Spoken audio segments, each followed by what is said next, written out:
prometimos al inicio de nuestro espacio, en nuestra entrevista central, ya tenemos a la doctora Emilce Jacqueline Medina, epidemióloga.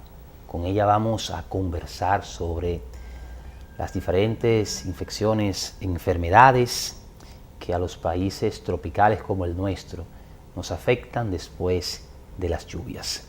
Buenas noches, doctora. Buenas noches, Eduardo. ¿Cómo estás? Bien, ¿cómo se siente usted? Bien, gracias a Dios. Cada vez que yo comparto con un médico en tiempo de orientación, me recuerda la pela, el trabajo que me tocó con mucho gusto pues realizar frente a un equipo de hombres y mujeres encabezado por el doctor Frei Hidalgo en Salud Pública. Me apasiona el tema, aprendí bastante, pero esta noche vamos a hablar con usted.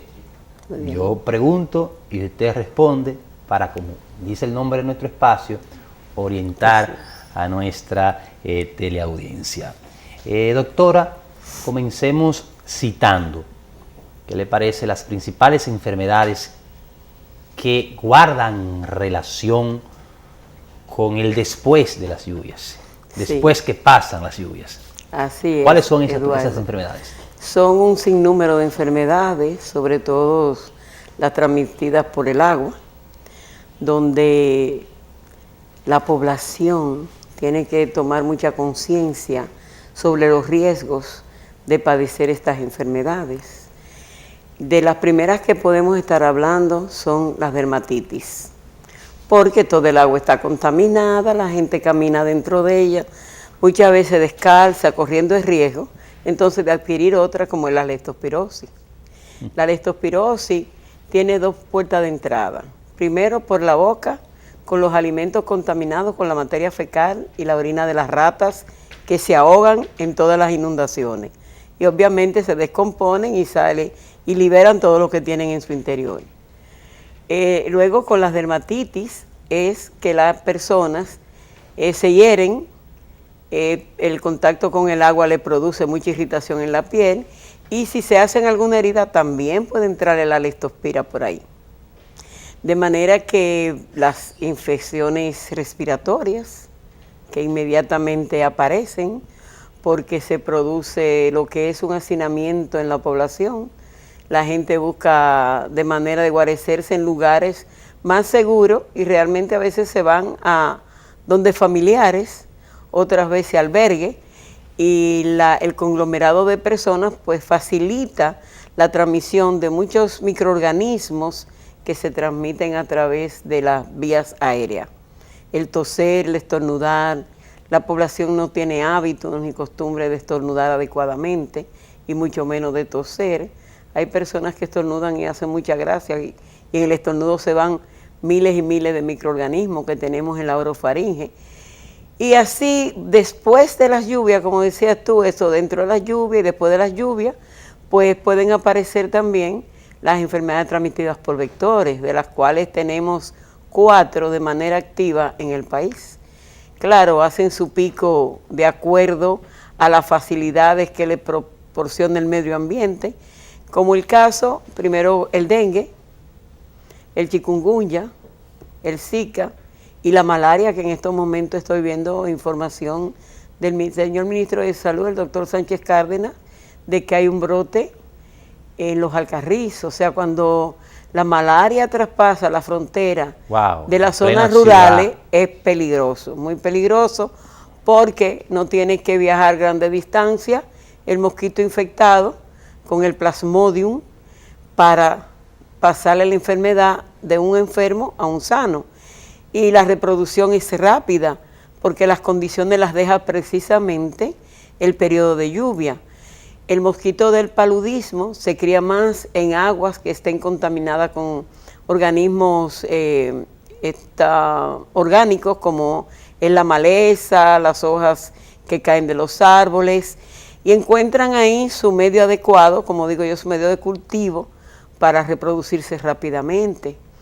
Y la población no conoce de estas enfermedades. En sus inicios siempre confunden, es una gripe, porque comienzan todas con fiebre. Está el dengue, que tú sabes que también es tan endémico o más endémico que el paludismo ahora mismo. Y el chikungunya y el Zika están al acecho, porque las enfermedades que llegan a nuestro país ninguna se van, sobre todo las transmitidas por vectores. En el caso del chikungunya tiene, si se puede decir, la benevolencia de que cuando te afecta, pues tú quedas inmunizado, no vuelve y te toca, ¿es así? Bueno, todas inmunizan. No, porque el dengue tiene varios tipos. Bueno, de acuerdo a que te quede inmunizado. Exacto. Si te está al serotipo 1, pues queda inmunizado al serotipo 1 y luego tiene que concursar con los otros 3 serotipos. Concursar. Tiene que concursar con los otros 3 serotipos.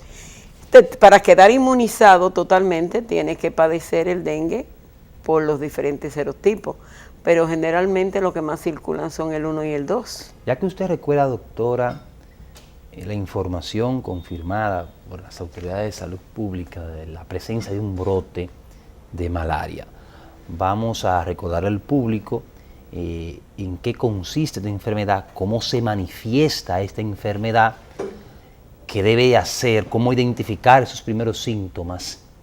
Y una vez identificado, ¿qué tiene que hacer el ser humano, el papá, la hermana? Una vez identifique esos síntomas para evitar que su pariente pueda fallecer, pueda enfermarse de mala manera. Sí, lo primero que la gente va a sentir es fiebre alta.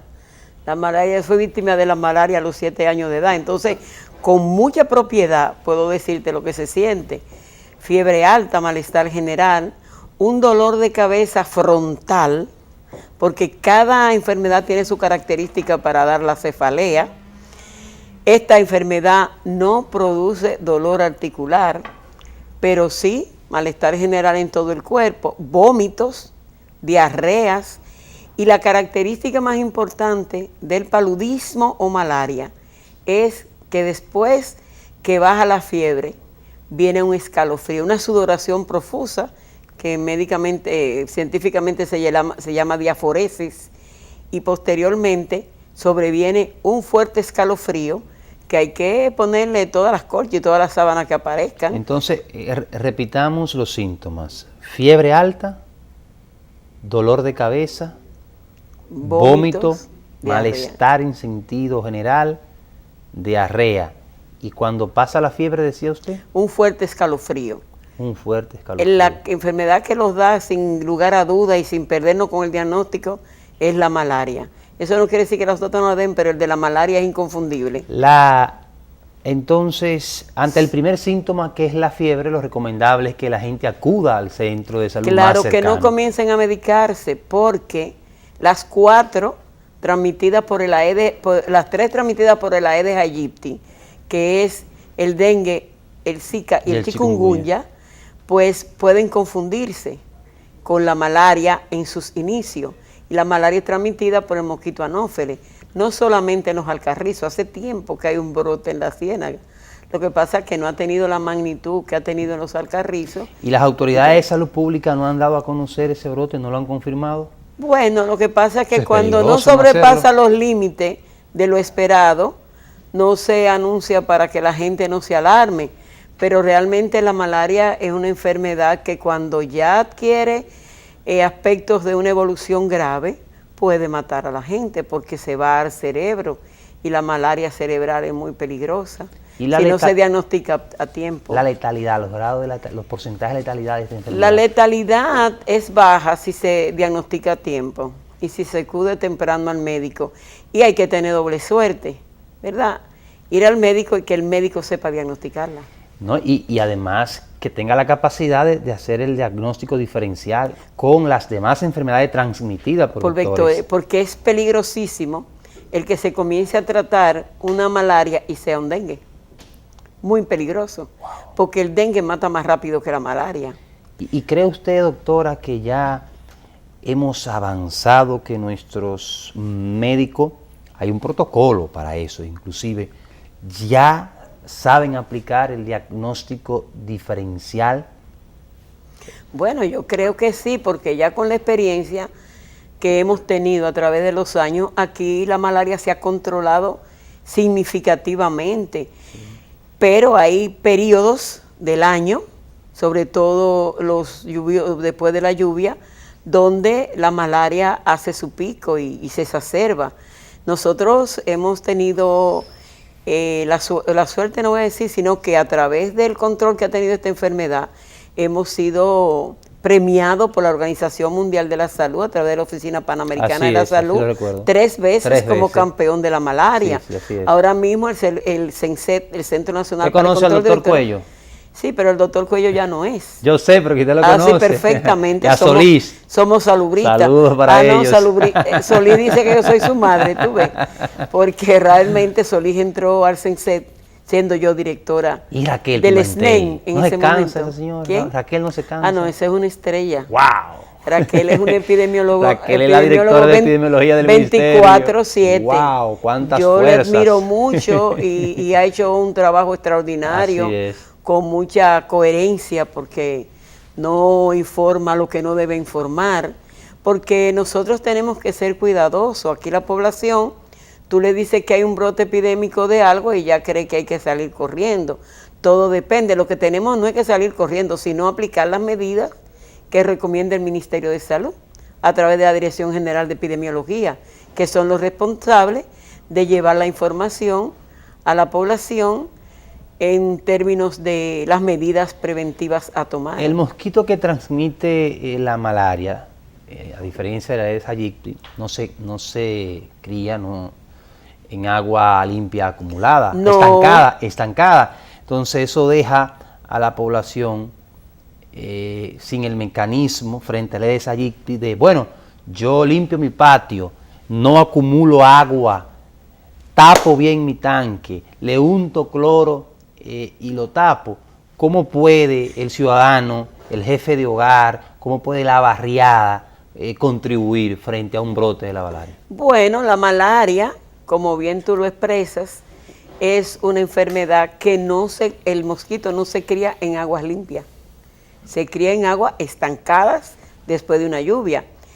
Las huellas de un vehículo crean una superficie que acumula agua y si el terreno es húmedo, pues difícilmente los rayos solares lo van a evaporar. Todas las márgenes de los ríos son ambientes adecuados para el desarrollo de ese mosquito, muy adecuados. Entonces, todas esas poblaciones, todas esas comunidades, esos barrios que están cerca del río Isabela, incluyendo Arroyo Hondo, tienen el alto riesgo de que se desarrollen brotes. Ahí en los Alcarrizos puede ser que algunas cañadas y algunas que no precisamente en las cañadas, porque en las cañadas se cría otro mosquito, que es el cules, que transmite otra enfermedad, pero no tiene una incidencia tan alta, la filaria, que es lo que hace que a la persona se le inflame la pierna. ¿Cómo abordan el terreno, el radio de acción, las autoridades para enfrentar el brote? Bueno, existen medidas físicas, medidas biológicas y medidas químicas. Las físicas están orientadas a que la población, si ve que hay un charco alrededor de su casa, lo rellene o lo drene. O sea, que un canalito y que drene el agua. Si no se puede drenar, porque lo rellene con piedra, con arena, con tierra, con lo que sea. Y ahí automáticamente mueren las larvas del mosquito. Ya con el control químico, ya es algo que tiene que aplicarlo el ministerio, porque se usan insecticidas que tienen que tener mucho cuidado para que no desequilibre la ecología, dañando otras especies que sí son favorables para el ecosistema. Entonces, ya las medidas biológicas están orientadas a la siembra cuando son grandes colecciones de agua, a la aplicación de métodos biológicos con peces guppy, la Poecilia reticulata o peces gambusia, que son larvívoros. De manera que solamente con la participación de la población se puede lograr el control, porque de nada va a valer que el ministerio mande a aplicar insecticida y que la población, una vez se aplique la insecticida, porque para el paludismo el insecticida es de efecto residual y se aplica en la pared de la vivienda, por los hábitos y costumbres del mosquito, que después que pica va a reposar, a hacer su digestión pegado en una pared. Importante a la población que ese tipo de fumigación debe de practicarla el Ministerio de Salud Pública Así es. técnicos de salud pública. De eso, y ya yéndonos al terreno del dengue, de la chikungunya y del Zika, vamos a hablar después de esta brevísima pausa comercial.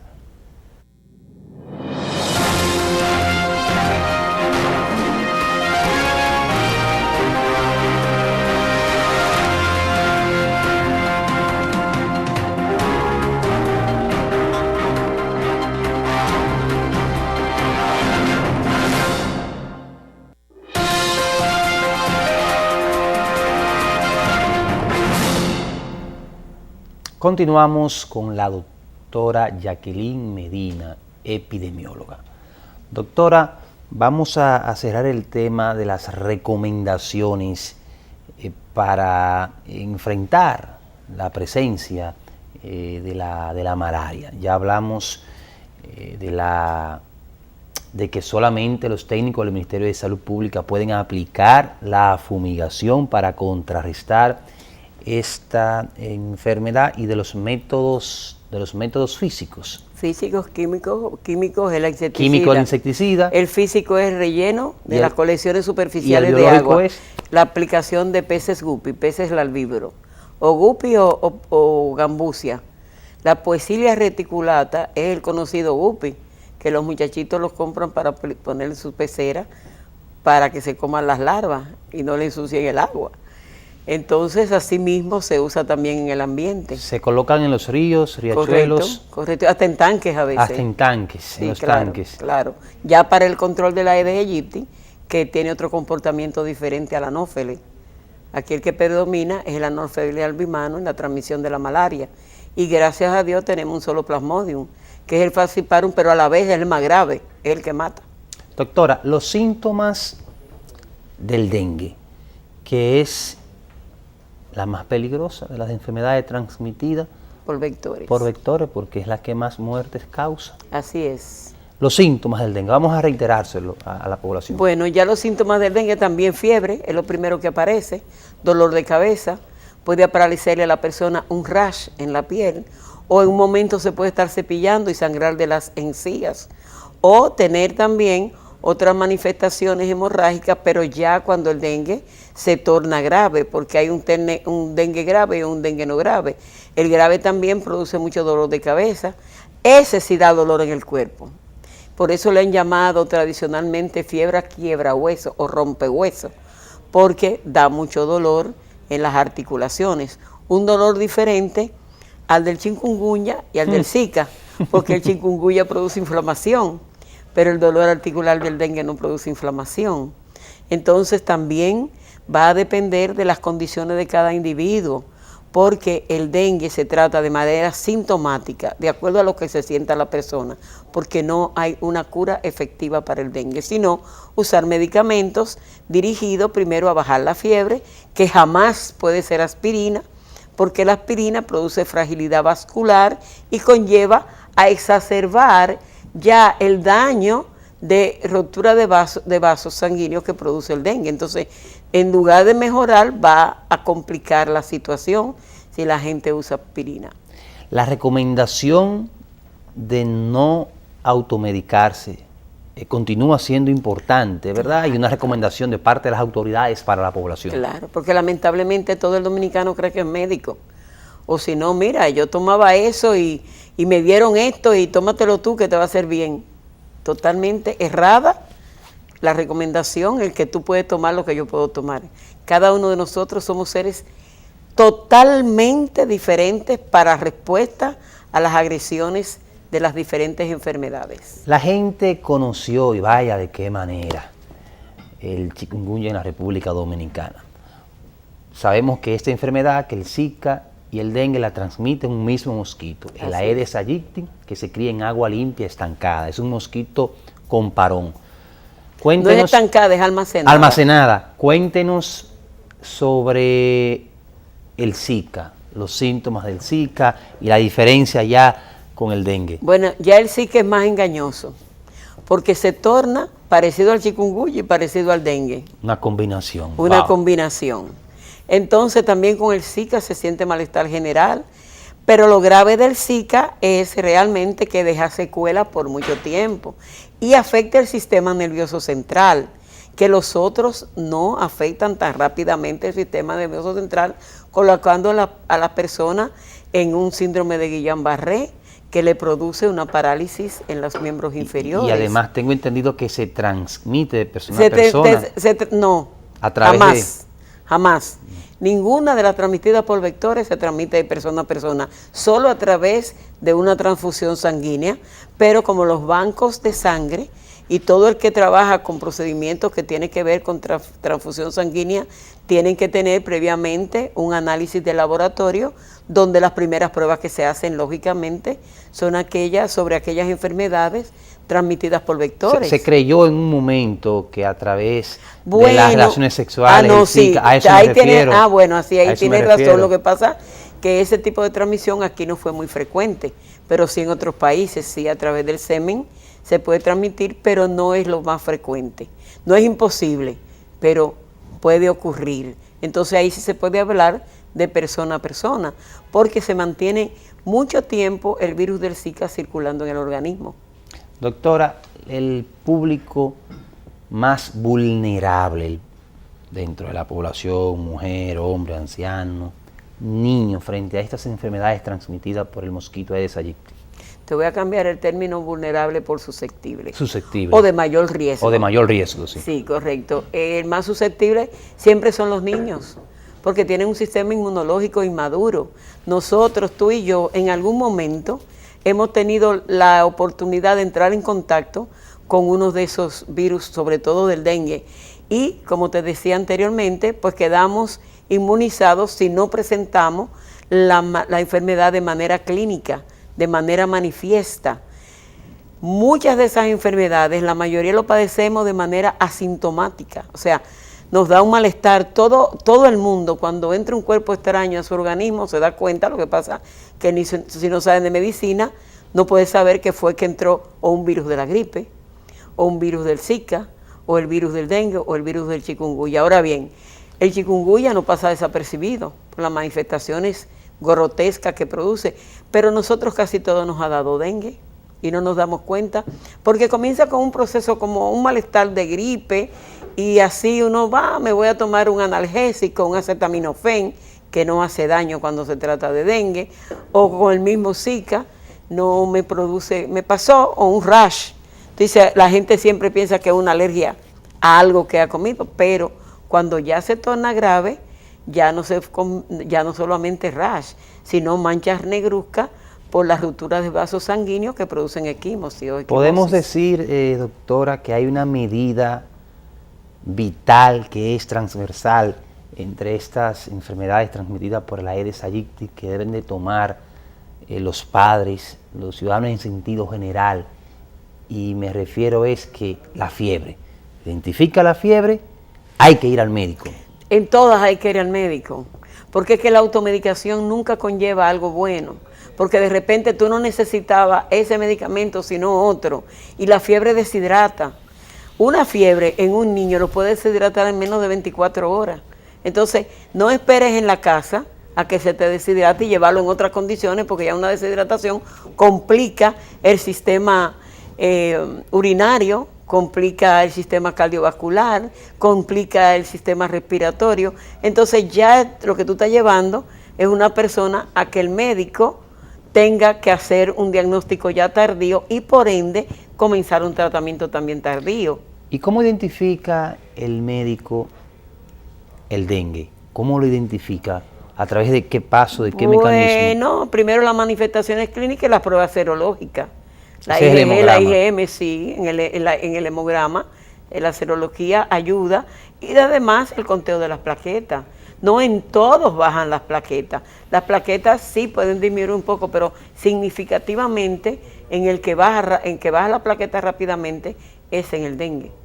O sea que el médico tiene a su mano todas las herramientas para no equivocarse en el diagnóstico, pero tiene que pensar en la enfermedad y hacer el diagnóstico diferencial.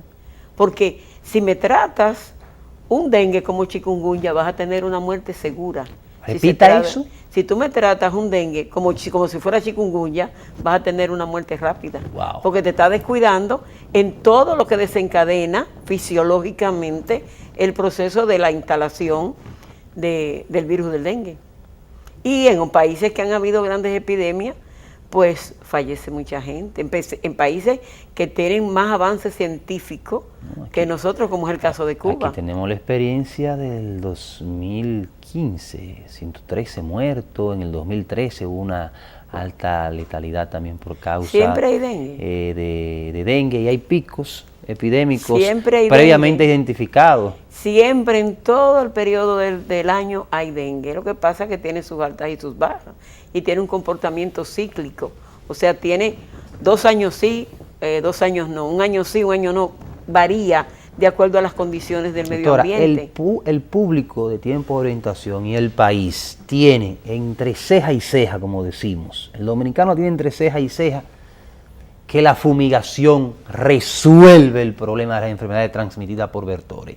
Y de ahí se desencadena que la gente empieza a comprar químicos, a fumigar a la loca, a fumigar a cualquier hora. Quiero que finalicemos esta interesante entrevista orientando a la gente sobre quiénes deben de fumigar y en sentido general cuáles son los efectos que tiene la fumigación, hasta dónde llega la respuesta de la fumigación para contrarrestar estas enfermedades. Mira, como cada mosquito tiene sus hábitos y costumbres diferentes, para controlar el dengue, la persona no debe estar comprando aerosoles. Las personas lo que deben es denunciar al Ministerio de Salud que en su caso, en su barrio, hay dengue. Y el Ministerio de Salud tiene brigadas que saben cómo aplicarlo, porque hay dengues que se aplican directamente en los, insecticidas que se aplican directamente en los tanques, y hay insecticidas que hay que aplicarlos con nebulizaciones en el espacio, pero eso solamente lo pueden hacer personas que saben de esto. Además, previamente debe orientársele a la población cuando va a pasar el camión fumigando con nebulizaciones térmicas en algunos casos o nebulizaciones frías en otros casos, depende del insecticida que se esté usando y el método de aplicación. Y la población lo que tiene que hacer es abrir puertas y ventanas, que lo que hacemos, la conducta es cerrarla, porque el mosquito está dentro de la vivienda.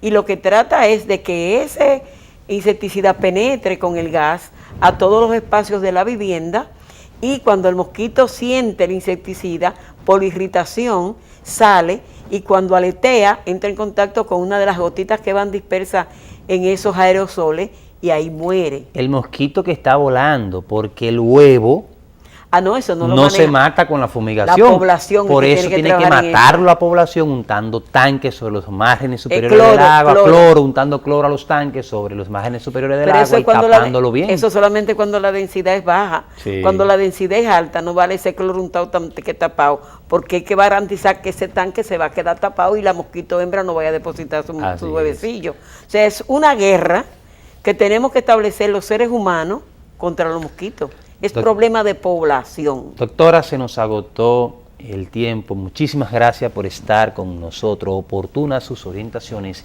Y a ustedes, amigos, vamos a una pausa y continuamos con Tiempo de Orientación.